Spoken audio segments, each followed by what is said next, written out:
السلام عليكم ورحمة الله تعالى وبركاته. الحمد لله رب العالمين، والصلاة والسلام على سيدنا محمد وعلى آله وصحبه أجمعين. أما بعد، فقد قال الله تعالى في القرآن العظيم والفرقان المجيد: أعوذ بالله من الشيطان الرجيم. بسم الله الرحمن الرحيم.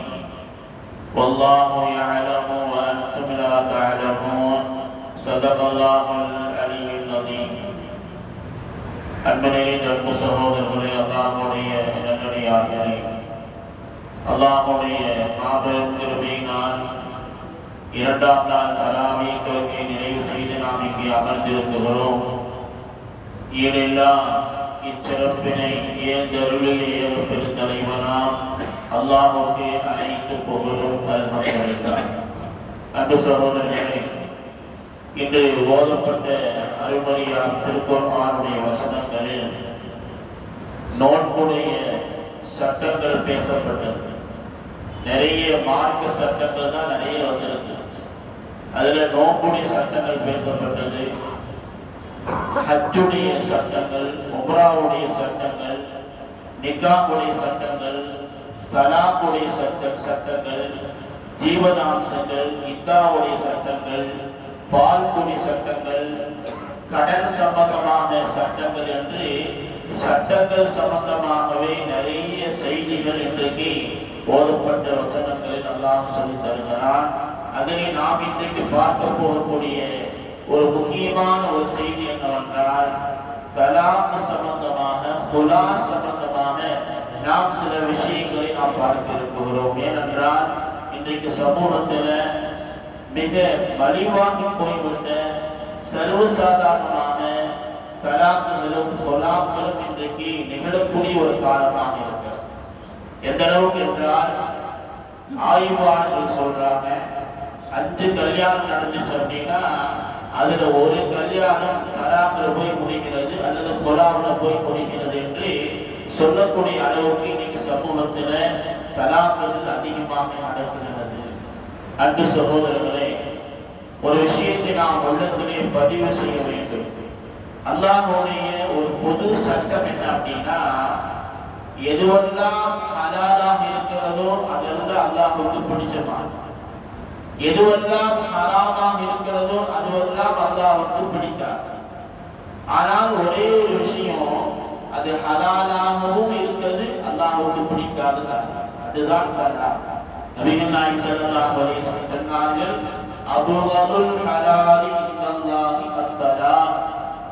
அல்லாஹ்வினால் ஹலாலாக்கப்பட்ட, ஆகுமாக்கப்பட்ட விஷயத்திலேயே அல்லாஹ்வுக்கு ரொம்ப வெறுப்பானது இந்த தலாக்கும் ஹுலாவும் என்று நபிகள் நாயகம் ஸல்லல்லாஹு அலைஹி வஸல்லம் சொல்றாங்க. அப்ப இதிலிருந்து என்ன தெரியுது அப்படின்னா, வாழ்க்கை நடத்தக்கூடிய இல்லற வாழ்க்கையிலே, குடும்ப வாழ்க்கையில் ஈடுபடக்கூடிய கணவனும் மனைவியும் எப்போது தலாக் போடலாம், எப்போது ஹுலா விடலாம் என்று வருகிற பொழுது வாழ்க்கை இனிமேல் நடத்தவே முடியாது. சேர்ந்து வாழ்வதற்குண்டான எந்த முகாந்திரமும் கிடையாது. அப்படிங்கிற ஒரு கட்டம் வருகிற பொழுதுதான் தலாக்கை பயன்படுத்தலாம், ஹுலாவை பயன்படுத்தலாம். அதை விட்டுட்டு தொட்டதுக்கெல்லாம், சின்ன சின்ன விஷயங்களுக்கெல்லாம் கோவிச்சுக்கிட்டு தலாக்கு ஹுலா என்று வருகிற பொழுது அது அல்லாஹ்வுடைய சாபத்தை பெற்றுத் தரும் என்பதிலே கிஞ்சிற்றும் சந்தேகம் கிடையாது. அன்பு சகோதரர்களே, ஒரு பெண்ணை திருத்துவதற்கு ஷரியத் 1000 வழிகளை நமக்கு சொல்லித் தருகிறது. ஒன்று, உபதேசம் செய்யுங்க. உபதேசம் செஞ்சு சரியாகலையா, உங்க குடும்பத்திலிருந்து சில பேர், அவங்க குடும்பத்திலிருந்து சில பேர் உட்கார்ந்து பேசி அவங்களுக்கு உண்டான மத்தியில் இருக்கக்கூடிய அந்த பிரச்சனைகளை சரி பண்ணுங்க. அப்படியும் சரியாகலை என்று சொன்னால் கொஞ்சம் அவர்களை கொஞ்சம் தள்ளி வையுங்கள் என்றெல்லாம் மார்க்கம் பல்வேறு வழிமுறைகளை சொல்கிறது. அல்லாது எடுத்த உடனே தலாக் போடுங்க, ஹுலா விடுங்க என்று சொல்றாங்க. எந்த அளவுக்கு என்று சொன்னால், நபிகள் நாயகம் ஸல்லல்லாஹு அலைஹி வஸல்லம் அவர்கள் ஆண் சமூகத்துக்கு சொல்றாங்க, இக்கரிஹ மின்ஹா குலுக ரபிஹ மின்ஹா ஆகர். உன் மனைவிட்ட ஒரு விஷயம் பிடிக்கல அப்படின்னா உடனே நீ கோபிச்சுக்காத, உடனே அதிருப்தி ஆயிடாத. ஒரு குணம் பிடிக்கல அப்படின்னா இன்னொரு நல்ல குணம் இருக்குமா இல்லையா, அந்த நல்ல குணத்தை கொண்டு இந்த தீய குணத்தை நீ பொருத்தி கொண்டு என்று சொல்றார்கள் நபிகள் நாயகம் ஸல்லல்லாஹு அலைஹி வஸல்லம். 1000 நல்ல விஷயம் இருக்கும், அதெல்லாம் பார்க்க மாட்டான். ஏதோ ஒரு கெட்ட விஷயம் இருக்கும், அதை எடுத்துக்கிட்டு அதை பெருசாக்கி குடும்பத்துல தகராறுகள் பிரச்சனைகள் ஏற்படுவதற்கு நீங்கள் காரணமாக ஆகிவிடாதீர்கள் என்று ஆண் சமூகத்திற்கு ரசூலுல்லாஹி ஸல்லல்லாஹு அலைஹி வஸல்லம் சொல்றார். ஏன்னா கோபப்பட்டு வேகப்பட்டு ஆத்திரப்பட்டு தலாக்கு சொன்னாலும் தலாக்கு தான். வேடிக்கையாக விளையாட்டாக தமாசுக்கு தலாக்கு சொன்னாலும் தலாக்கு நிகழ்ந்துடும். ஸல்லல்லாஹு அலைஹி வஸல்லம் சொன்னாங்க, ஜித்துஹுன்னு ஜித்துன் ஹுஸ்னுஹுன்னு ஹுஸ்ன். நீங்க வேறென்னே தலாக்கு விட்டாலும், கோபத்தில் விட்டாலும், விளையாட்டுக்காக விட்டாலும் தலாக்கு சொன்னால் அது நிகழ்ந்துவிடும். அதனால் அதை கொண்டு விளையாடாதீங்க, அதை கொண்டு உங்கள் மனைவிமார்களை மிரட்டாதீங்க. சில குடும்பங்களை பார்த்தீங்கன்னா சில கணவன்மார்கள் வாய்க்கு எடுத்தோன்னு சொல்லிடுவாங்க. ஏதாவது பேசுறீங்கன்னா உங்க அம்மா வீட்டுக்கு அனுப்பிடுவேன், உன்னை தலாக்கு சொல்லிடுவேன், ஜாக்கிரதையா இருந்துக்கோ அப்படின்னு தலாக்குகளை மனைவியை மிரட்டுவதற்காக வேண்டியோ அதட்டுவதற்காக வேண்டியோ பயன்படுத்தக்கூடிய காரியம் அல்ல. ஏனென்றால் நபிகள் நாயகம் ஸல்லல்லாஹு அலைஹி வஸல்லம் சொல்லி தருகிறார்கள், யுஹிப்புல் அன்பியாஉ அன்னிகாஹ் யுஹிப்பு ஷைத்தான் வ யுஹிப்பு தலாக ஷைத்தான். நிக்காஹை நபிமார்கள் விரும்புகிறார்கள், தலாக்குகளை ஷைத்தான் தான் விரும்புகிறான் என்று நபிகள் நாயகம் ஸல்லல்லாஹு அலைஹி வஸல்லம் சொன்னார். திருமணம் என்பது நபிமாருடைய சுன்னத். எந்த நிக்காஹுடைய மஜ்லிஸிலாவது அந்நிக்காஹுவின் சுன்னத்தி என்றுதான் சொல்லப்படுகிறது. திருமணம் நபியுடைய சுன்னத் அப்படிதான் சொல்றாங்களே அல்லாது அந்நிக்காஹு அத்தலாகுவின் சுன்னத்தி, தலாக் என்பது என்னுடைய வழிமுறை என்று நபிகள் நாயகம் ஸல்லல்லாஹு அலைஹி வஸல்லம் எங்கேயுமே சொல்லல. அதனால அதை எங்க எப்போதும் தேவைப்படுகிற பொழுது பயன்படுத்துவதற்கு ஒரு வாய்ப்பாக அல்லாஹ் தந்திருக்கிறானே அல்லாது அதை நாம் வைத்து விளையாடுவதற்காக வேண்டி அல்ல என்பதை சமூகம் மிக மிக விழிப்புணர்வோடு உணர்ந்து கொள்ள வேண்டும். அன்பு சகோதரர்களே, இன்னைக்கு தலாக்குகள் எல்லாம் தாண்டி ஹுலாக்கள் நடக்கக்கூடிய காலமாக இருக்கிறது. சென்னையுடைய தலைமை காசி சொல்ற 2000க்கு அப்புறம் தலாக்குகளை விட ஹுலாக்கள் தான் அதிகமாக நடக்கிறது. ஹுலா அப்படின்னா ஒரு பெண்மணி தன்னுடைய ஒரு மனைவி தன்னுடைய கணவனை பார்த்து சொன்னா, உன் கூட வாழ்றதுக்கு எனக்கு விருப்பம் இல்லை, என்ன தலாக்கு விட்டு என்னை விட்டு உன் கூட நான் வாழ்றதுக்கு விருப்பம் இல்லை என்று சொல்லக்கூடிய வார்த்தைகள் இன்னைக்கு பெண் சமூகத்திலே அதிகரித்து இருக்கிறது என்று ஒரு தலைமை காசி ஒரு செய்தியை நமக்கு பதிவு செய்கிறார். அன்பு சகோதரர்களை, இதற்கு என்ன காரணம் அப்படின்னு பார்க்கிற பொழுது பல்வேறு காரணங்களை இன்றைக்குண்டான தலாக்குகளுக்கும் ஹுலாக்களுக்கும் பல்வேறு காரணங்களை மார்க்க அறிஞர்கள் அலசி ஆராய்ந்து சில செய்திகளை சொல்றாங்க. அதில் முதலாவது என்ன அப்படின்னா, குடும்ப வாழ்க்கையில அட்ஜஸ்ட்மெண்ட் பண்ணி ஒருவருக்கு ஒருவர் அனுசரித்து வாழக்கூடிய தன்மை என்பது இன்னைக்கு குறைந்து போச்சு. இரண்டாவது, மிதமிட்டிய செல்லம், பாசம், அன்பு அப்படின்னு பெற்றோர்கள் என்ன செய்யறாங்கன்னா பிள்ளைகள் மீது அளவு கடந்த செல்லம் கொடுக்கிறாங்க. அந்த செல்லம் என்ன ஆகுது அப்படின்னா, இன்னொரு வீட்டை போய் வாழுகிற பொழுது அது கிடைக்காதனால அங்கே முறிவுகள் தலாக்குகள் ஏற்படுவதற்கு அது காரணமாக இருக்கிறது. அதே மாதிரி பெற்றவங்க எதை கேட்டாலும் வாங்கி கொடுக்கக்கூடிய ஒரு நிலைப்பாடு, அதே மாதிரி அறவே கண்டுகொள்ளாத ஒரு நிலைப்பாடு, இதெல்லாம் சேர்ந்துதான் குடும்பங்கள்ல தலாக்குகளும் ஹுலாக்களும் விழுவதற்கு காரணமாக இருக்கிறது. அன்பு சகோதரர்களே, ஒரு காலத்துல பாத்தீங்கன்னா தலாக் என்பது எங்கேயாவது 1-2 நடக்கும், அல்லது ஹுலா என்பது என்னன்னு தெரியாத ஒரு காலமெல்லாம் இருக்கு. எப்பயாவது வாழ்ந்துடலாம். கல்யாணம் பண்ண பின்னாடி பாத்தீங்கன்னா நிறைய குடும்பங்கள்ல குழந்தை ஆயாச்சு, இது என்ன போய் சண்டை, என்ன போய் தலாக்கு, என்னென்ன போய் ஹுலா அப்படின்னு அனுசரிச்சு போயிடுவாங்க. ஒரு காரணம் மாமியாருடைய கொடுமை இருந்தது, மாமனார் கொழுந்தியா அப்படிங்கிற பிரச்சனையெல்லாம் இருந்துச்சு. எல்லாத்தையும் செஞ்சாங்க. அனுசரித்து வாழக்கூடிய ஒரு மனப்பக்குவம் முன்னால் வாழ்ந்த பெண்களுக்கு இருந்தது. இன்னைக்கு அப்படி பார்த்தீங்கன்னா எதுவுமே கிடையாது. கல்யாணம் ஆகி 3 நாள்ல தனி கொடுக்கணும் போகணும், உங்க அத்தா அம்மா வேண்டாம், நம்ம போய் தனியாக இருக்கணும், ஜாலியாக இருக்கணும், குடும்ப வாழ்க்கை கூட்டு குடும்ப வாழ்க்கை நமக்கு தேவையில்லை என்று ஒரு ஒரு சித்தாந்தம் என்பது இன்னைக்கு சமூகத்தில் அதிகத்திற்கு அன்பு சகோதரர்களே நாம் யோசித்து பார்க்க வேண்டும். நபிகள் நாயகம் ஸல்லல்லாஹு அலைஹி வஸல்லம் அவர்கள் மிக மிக எச்சரிக்கை செய்தார்கள். சின்ன சின்ன விஷயத்திற்காக வேண்டியெல்லாம் தலாக்கு குலா என்று நீங்க போகாதீங்க. எந்த வீடுகள்ல சின்ன சின்ன விஷயங்களுக்காக தலாக்களும் குலாக்களும் நிகழ்கிறதோ அங்கே அல்லாஹ் வந்தால வாழ்க்கையில பரக்கத்துகளை தர்றதில்லை. வாழ்க்கையில சுகங்களை தாண்டி சுமைகளாக அந்த வாழ்க்கை மாறி போய்விடுகிறது என்பதற்கு ஹதீஸ்கள் ஏராளமான சான்றுகள் இருக்கு. நபிகள் நாயகம் ஸல்லல்லாஹு அலைஹி வஸல்லம் காலத்துல ஒரு பெண்மணி கல்யாணம் ஆயாச்சு. கல்யாணம் முடிஞ்சு வாழ்க்கை போயிட்டு இருக்குது. அந்த நேரத்துல சென்னரை திறந்து பார்க்கிறா, அந்த கணவன் வர்றார். எப்படி வர்றாரு அப்படின்னா நண்பர்களோடு சேர்ந்து வர்றாரு.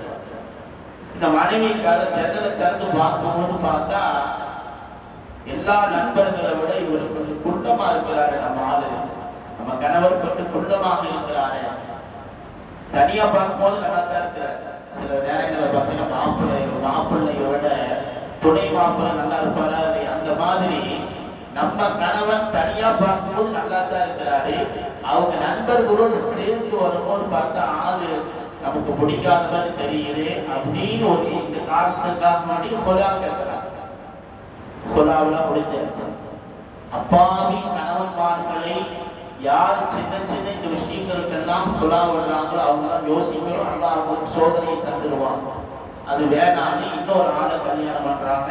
அப்துல்லா இப்னு ஸுபைர் ரலியல்லாஹு அன்ஹு கல்யாணம் பண்ண முடிஞ்சு. அவரு எப்படிப்பட்ட ஆள் அப்படின்னா தொட்டத்துக்கு அடிதான், என்ன பேசினாலும் அடிதான் விடும். அடிதான் முதல்ல, அதுக்கப்புறம் பேச்சு. போய் பார்த்தா தாங்க முடியல, அடியோ அடினா சாப்பாடி. என்னாச்சு அப்படின்னா ஒரு கட்டத்துல பொறுக்க முடியாம நேரா நபிகள் நாயகம் ஸல்லல்லாஹு அலைஹி வஸல்லம் வீட்டுக்கு வர்றாங்க. நபி அவங்க அப்ப இல்ல, ஆயிஷா ரலியல்லாஹு தஆலா அவங்க தான் இருந்தாங்க. அப்ப ஆயிஷா கேட்டாங்க, ஆயிஷா அம்மா கேட்டாங்க, இந்த கல்யாணம்லாம் புது கல்யாணம்லாம் பண்ணீங்க, எப்படி இருக்குது வாழ்க்கை அப்படின்னு கேட்டபோது தான் சொன்னாங்க, அதை சொல்றதுக்காக தான் நான் வந்தேங்க. அவரு தொட்டதுக்கெல்லாம் என்ன அடிக்கிறாரு, தாங்க முடியல, கடினமான அடி அடிக்கிறாரு அப்படின்னு தன்னுடைய கையை நீட்டிக்காம அவங்க அந்த பெண்மணி வரும்போது தலையில பாத்தீங்கன்னா ஒரு முக்காடு போட்டிருந்தாங்க. அது பச்சை கலர்ல கோடு கோடா இருந்துச்சு. இந்த கையை நீட்டினாங்க பாத்தீங்களா, அந்த கணவன் அடிச்சு அடையாளம் இருந்துச்சு. உடனே நபிகள் நாயகம் ஸல்லல்லாஹு அலைஹி வஸல்லம் வந்தாங்க அப்படின்னா செய்தியை சொல்லுங்க அப்படின்னு சொல்லிட்டு அந்த அம்மா போயிடுச்சு. ஆயிஷா ரலியல்லாஹு தஆலா ஸல்லல்லாஹு அலைஹி வஸல்லம் வந்த உடனே இந்த செய்தியை சொன்னாங்க. எப்பவுமே ஆயிஷா அம்மா கவிஞர், மிகப்பெரிய கவிதை படிக்கக்கூடிய பெண்மணி தான் ஆயிஷா ரலியல்லாஹு தஆலா. அவங்க வந்த உடனே ஸல்லல்லாஹு அலைஹி வஸல்லம் அவங்கள்ட்ட இந்த செய்தி எப்படி சொல்றாங்க அப்படின்னா, யாரும் சொல்லலாம், இந்த மாதிரி இப்ப கல்யாணம் ஆச்சா இல்லையா, ஒரு பெண்மணி கொலா விட்டுட்டு இன்னொரு ஆள் கல்யாணம் பண்ணாங்க இல்லையா, அவர் அடிக்கிறாராமா. அந்த அடி எவ்வளவு அதிகமாக இருக்குது அப்படின்னா, அந்த அம்மா போட்டுட்டு வந்த அந்த மக்களால் இருக்கக்கூடிய பச்சை ரேகைகளை விட அந்த பெண்ணுடைய கையில் இருக்கக்கூடிய ரேகைகள் தான் அதிகமாக இருக்கிறது. அந்த அளவுக்கு அடி அப்படின்னு சொன்ன பொழுது ஸல்லல்லாஹு அலைஹி வஸல்லம் கூப்பிட்டு விசாரிச்சாங்க. இந்த மாதிரி நிறைய நேரங்கள்ல சில குடும்பங்களை பார்த்தீங்கன்னா உண்மை செய்தியை தாண்டி சில பெண்கள் பொய்யான விஷயத்தையும் சொல்லுவாங்க. இன்னைக்கு கூட சர்வசாதாரணமா நடக்குது. அந்த அம்மா என்ன சொன்னாங்க அப்படின்னா, அடிக்கிறாங்க என்பது உண்மைதான். அந்த அம்மா இன்னொரு விஷயத்தையும் சேர்த்து சொல்லிச்சு, இவரு படிப்புக்கு இவரு சரியில்லை, நாய்க்கு இல்லை அப்படின்னு சொல்லுங்க. ஸல்லல்லாஹு அலைஹி வஸல்லம் அப்துல்லா இப்னு ஸுபைர் ரலியல்லாஹு அவங்க கேட்டாங்க, அப்பா உனக்கு ஏற்கனவே கல்யாணம் ஆகி 3 குழந்தை இருக்குதா இல்லையா? ஆமா யா ரசூலல்லாஹ் அப்படின்னு சொன்ன பொழுது ஸல்லல்லாஹு அலைஹி வஸல்லம் அவர்கள் அந்த பெண்ணை கூப்பிட்டு கண்டித்தார்கள், உபதேசம் செய்தார்கள் என்று ஹதீசுகள் நம்ம பார்க்க முடிகிறது.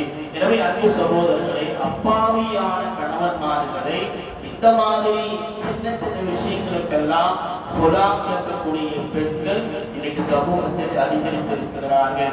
நபிகள் நாயகம் ஸல்லல்லாஹு அலைஹி வஸல்லம் அவர்கள் ஒரு கணவனும் மனைவியும் எப்படி இல்லறத்திலே வாழ வேண்டும் என்பதை வாழ்ந்து காமித்தார்கள் ஸல்லல்லாஹு அலைஹி வஸல்லம். ஒரு ஆணாக இருந்தாலும் பெண்ணாக இருந்தாலும் அவர்களுக்கு மத்தியிலே அந்த கணவன் மனைவி அப்படிங்கிற வாழ்க்கையில கணவனுக்காக வேண்டி மனைவி நேரத்தை ஒதுக்குவது, மனைவிக்காக வேண்டி கணவன் நேரத்தை ஒதுக்குவது, அவர்கள் மனம் விட்டு பேசுவது, அன்பை பரிமாறுவது, இதெல்லாம் இது போன்ற தலாக்குகளும் கொலாக்களும் நிகழாமல் இருப்பதற்கு அது காரணமாக இன்னைக்கு காசிகளுடைய ஒரு கூட்டமைப்பில காசிகள் பல செய்திகளை சொல்றாங்க. இன்னைக்கு தலாக்குகளுக்கு முக்கிய காரணங்கள் என்ன அப்படின்னு பாத்தீங்கன்னா, ஆன்லைன்ல ஏற்படக்கூடிய தலாக்குகள் இன்னைக்கு அதிகரித்திருக்கிறது. என்ன பிரச்சனை அப்படின்னா, கணவன் சொல்ற பிரச்சனை வருகிற போது சொல்ற, என் மனைவி ராத்திரி ஃபுல்லா பேஸ்புக்லயே இருக்கிறார், என் மனைவி ராத்திரி ஃபுல்லா அதிகமான நேரங்கள்ல வாட்ஸ்அப்ல இருக்கிறார், என் மனைவி ராத்திரியில 1 மணி 2 மணி வரையும் மொபைல்ல கேம் விளையாடிட்டு இருக்கிறார். இதெல்லாம் சொல்ற காரணம், என்னுடைய மனைவி யாரோ ஒரு நண்பரோடு முகநூல்ல ஏற்பட்ட பழக்கத்துல இரவு நேரங்களில் யாரோ ஒரு ஆண் நண்பரோடு பேசிக் கொண்டிருக்கிறார் என்ற பல்வேறு தகவல்கள் ஆன்லைன்ல ஏற்படக்கூடிய பிரச்சனையினால குடும்பங்கள்ல தலாக்குகளும் குலாக்களும் நடைபெறுவதற்கு இவைகள் எல்லாம் காரணமாக இருக்கிறது. அதே மாதிரி இன்னைக்கு சில பெண்கள் வேலைக்கு போறாங்க, சம்பாதிக்கிறாங்க, கை நிறைய பணம் இருக்குது, அதனால யாரையும் மதிக்கிறது இல்லை, உன்னை நம்பித்தான் நான் வாழணும் அப்படிங்கிற அவசியம் எனக்கு கிடையாது, என் கையில காசு இருக்குது, நீ இல்லாட்டி இன்னொரு ஆளு அப்படிங்கிற வகையில அவருடைய செல்வாக்குகளும் பணப்புழக்கங்களும் தலாக்குகளும் கணவனை மதிக்காமல் இருப்பதற்கும் இவைகள் எல்லாம் காரணமாக இருக்கிறது என்று காசிகளுடைய கூட்டமைப்பிலிருந்து நமக்கு ஒரு தகவல் சொல்லப்படுகிறது. அன்பு சகோதரர்களை நம்ம யோசிச்சு பார்க்கணும். நம்ம இரவு தூங்க போவதற்கு முன்பதாக செல்போன்களை தள்ளி வச்சிருக்கோம், செல்போன்கள் அந்த இடத்துல நம்ம பயன்படுத்தக் கூடாது. கணவனோட மனைவி பேசுவது, மனைவியோட கணவன் பேசுவது, இதற்குண்டான நேரங்களை ஒதுக்கிக் கொள்ள வேண்டும். நபிகள் நாயகம் ஸல்லல்லாஹு அலைஹி வஸல்லம் என்ன செய்வாங்க அப்படின்னா, காலையில ஒரு தடவை தன் மனைவிமார்களை போய் பார்ப்பாங்க, சாயங்காலம் ஒரு தடவை தன் மனைவிமார்களை போய் சந்திப்பாங்க. ரசூலுல்லாஹி ஸல்லல்லாஹு அலைஹி வஸல்லம் ஒரு நேரத்துல பயணத்தில் இருந்தால் கூட கூட இருக்கக்கூடிய அந்த மனைவிமார்களோடு பேசுவதற்கு நேரத்தை ஒதுக்குவார்கள் என்று ஹதீஸ்களை பார்க்கிறோம். அப்ப பெருமானார் ஸல்லல்லாஹு அலைஹி வஸல்லம் அவர்கள் 11 மனைவிமார்கள், 11 குணம் படைத்தவர்கள், பல்வேறு நாட்டை சார்ந்தவர்கள், அவர்கள் கூட எல்லாம் ஸல்லல்லாஹு அலைஹி வஸல்லம் எப்படி வாழ்ந்தாங்க என்பதற்கு ஒரு சிறந்த எடுத்துக்காட்டு நபியுடைய வாழ்க்கை. அதனால் அந்த வாழ்க்கையை நம்ம பார்க்கணும், படிக்கணும். அதில் தான் நமக்கு விடிவு காலமும் எதிர்காலத்துடைய திட்டத்தையும் ஸல்லல்லாஹு அலைஹி வஸல்லம் சொல்லி தருகிறார். எந்த அளவுக்கு ஸல்லல்லாஹு அலைஹி வஸல்லம் வாழ்ந்தாங்க அப்படின்னா, தன் மனைவிமார்களை அன்பான வார்த்தைகளை கொண்டு அழைப்பார். எப்படி கூப்பிடுவாங்க தெரியுமா? ஆயிஷாமா, யா ஆயிஷ், யா ஆயிஷ் அப்படி கூப்பிடுவாங்க. சில நேரங்கள்ல யா ஹுமைரா அப்படி கூப்பிடுவாங்க. பெருமானார் ஸல்லல்லாஹு அலைஹி வஸல்லம் மனைவி ஆயிஷா அம்மாவுடைய சகோதரி அஸ்மா ரலியல்லாஹு தஆலா அன்ஹா, அவங்களுக்கு ஒரு குழந்தை வருது. அந்த குழந்தையை ஆயிஷா அம்மா தூக்கிட்டு வர்றாங்க. தூக்கிட்டு வருகிற போது ஸல்லல்லாஹு அலைஹி வஸல்லம் அந்த குழந்தைக்கு பேர் வச்சாங்க அப்துல்லா அப்படின்னு பேர் வச்சாங்க. பேர் வச்சுட்டு ஸல்லல்லாஹு அலைஹி வஸல்லம் சொன்னாங்க, இந்த குழந்தைக்கு அப்துல்லா அப்படின்னு பேரு, அந்த குழந்தையை நீ தூக்கிட்டு வந்தியா இல்லையா, அதனால உனக்கு உம்மு அப்துல்லா அப்படின்னு பேர் என்று ஸல்லல்லாஹு அலைஹி வஸல்லம் அவர்கள் ஆயிஷா அம்மாவுக்கு ஒரு செல்ல பெயராக உம்மு அப்துல்லா அப்படின்னு பெயர் வச்சாங்க. ஆயிஷா ரலியல்லாஹு தஆலா சொல்றாங்க, நபியுடைய இந்த பெயர் தான் எனக்கு ரொம்ப பிடித்தமாக இருந்தது, எல்லோரும் அப்படி கூப்பிடுவதை நான் ஆசைப்பட்டேன், பிரியப்பட்டேன் என்று ஆயிஷா ரலியல்லாஹு தஆலா அவர்கள் சொல்லித் தருகிறார். அன்பு சகோதரர்களே, அந்த வாழ்க்கை என்பது அப்படித்தான் இருக்க வேண்டும். ஆனா இன்னைக்கு எப்படி இருக்குது? சில நேரங்களில் மொபைல் எடுத்து பார்த்தீங்கன்னா என்ன சேவ் பண்ணி வச்சிருக்கிறாங்க. சில பேர் அன்பா சேவ் மை ஒய்ஃப் அப்படி போட்டிருப்பாங்க, சில பேர் மை டியர் அப்படி போட்டிருப்பாங்க, சில பேர் பார்த்தீங்கன்னா ஷைத்தான் காலி அப்படி போட்டிருப்பாங்க, சில பேர் முசீபத்து காலி அப்படி போட்டிருப்பாங்க, சில பேர் மை மிஸ்டேக் காலி அப்படி போட்டிருப்பாங்க. ஒவ்வொரு ஆளும் ஒவ்வொரு விதமா போட்டு வச்சிருக்கிறான். ஆக இந்த பக்கம் இப்படி, அந்த பக்கம் இவர் பேயின்னு பதிவு செஞ்சு வச்சிருப்பாரு, அந்த பக்கம் பிசாசு அப்படி பதிவு பண்ணி வச்சிருக்கிறாங்க. இன்னைக்கு அப்படி ஆகி போய் யார் யார் எப்படி பதிவு பண்ணி வச்சிருக்கிறாங்களோ அந்த மாதிரி அவங்க வாழ்க்கை நடைமுறை இருக்கிறது என்பதை நம்மால் உணர்ந்து கொள்ள முடிகிறது. எனவே அன்பு சகோதரர்களே, இன்றைக்கு பெற்றோர்களாக இருக்கக்கூடிய நீங்கள் பிள்ளைகளை திருமணத்திற்காக வேண்டி நீங்கள் தயார் செய்கிற பொழுது எந்த மண்டபத்தை பிடிக்கலாம், எவ்வளவு பணம் காசு சேர்த்து வைக்கலாம், எவ்வளவு நகை போடலாம், எந்த மாதிரி உணவுகளை பரிமாறலாம் என்றெல்லாம் திட்டமிடுவதற்கு முன்னதாக உங்கள் பெண் குழந்தைகளுக்கு தொழுகையை பழக்குங்கள். காலையில் எத்தனை மணிக்கு ஃபஜ்ருக்கு எந்திரிப்பதிலிருந்து இஷா வரையும் அந்த அதிகாலையில் எழுந்திருக்கக்கூடிய பழக்கத்தை நீங்க கொண்டு வாங்க. கல்யாணத்துக்கு போனாலும் அதை தயார் செய்யுங்க, அதை நீங்க பக்குவப்படுத்துங்க. உங்க பிள்ளைகள் வீட்டில் இருக்கிறவரை செல்லம் கொடுத்து மெதுவா எந்திரிச்சா போதுமா, ஒரு 9 மணிக்கு 10 மணிக்கு எந்திரிச்சா போதும் அப்படின்னு சொன்னா அடுத்த நாள் புகுந்த வீட்டுக்கு போகிற பொழுது அவங்க வீட்டுல காலையில மருமகன் எந்திரிக்கிறாரா, பத்திட்டு தொழுகிறாரா என்னால எதிர்பார்ப்பாங்க. அப்ப நம்ம பிள்ளைகளை நம்ம தயார் செஞ்சு அனுப்போம். எல்லாத்துக்கும் தயாராக இருக்கு. தொழுகையாக இருந்தாலும் சரி, சமையலாக இருந்தாலும் சரி, வீட்டை பக்குவமாக வைத்துக் கொள்வதாக இருந்தாலும் சரி, அங்கே இருக்கக்கூடிய பெரியவர்களுக்கு மரியாதை செய்வதாக இருந்தாலும் சரி, கணவன்மாருடைய மதிப்புகளை தெரிந்து நடப்பதாக இருந்தாலும் சரி, அத்தனையும் பெற்றோர்கள் திருமணத்திற்கு முன்னதாக அந்த பிள்ளைகளுக்கு நீங்கள் கற்றுக் கொடுங்கள். வாழ்க்கை பாடத்தை நீங்கள் சொல்லிக் கொடுத்து அதற்கு பிறகு திருமணத்திற்குண்டான தயாரிப்பது செஞ்சீங்க அப்படின்னா அந்த வாழ்க்கை என்பது இன்பமாக சந்தோஷமாக இருக்கும் என்பதில் கிஞ்சிட்டும் சந்தேகம் கிடையாது. எனவே அன்பு சகோதரர்களே, அப்படிப்பட்ட பிள்ளைகளை நாம் வளர்த்து ஆளாக்குகிற பொழுது சமூகத்தில் இது போன்ற பிரச்சனைகள் எழாமல் இருப்பதற்கு காரணமாக இருக்கும். சமீப காலமாக நிக்காக்களை விட நிக்காக் எந்த அளவுக்கு வேகமாக நடக்கிறதோ அந்த அளவுக்கு தலாக்குகளும், கல்யாணமாகி 1 வருஷம் 2 வருஷம் தான் கிடையாது, 3 நாள் 1 வாரத்துல மீண்டும் பள்ளிவாசல் பஞ்சாயத்தில் நிற்கக்கூடிய நிலைகள் தான் சமூகத்தில் அதிகரித்துக் கொண்டிருக்கிறது. இவைகளை விட்டெல்லாம் சமூகம் விழிப்புணர்வு பெற வேண்டும். நம்முடைய பிள்ளைகளை நாம் பக்குவமாக வளர்க்க வேண்டும். அல்லாஹ் சுப்ஹானஹு வ தஆலா இது போன்ற நிலைகளை விட்டும் நம்மையும் நம்முடைய குடும்பத்தார்களை அந்த சமூகத்தையும் அல்லாஹ் பாதுகாத்து அருள்பாலிப்பானாக. நம்முடைய குடும்ப வாழ்க்கை அல்லாஹ் தஆலா மகிழ்ச்சியானதாக இன்பமானதாக அல்லாஹ் ஆக்கி அருள்பாலிப்பானாக என்று துஆ செய்து நிறைவு செய்கிறேன். வாஹிரு தஅவானா அல்ஹம்துலில்லாஹி ரப்பில் ஆலமீன்.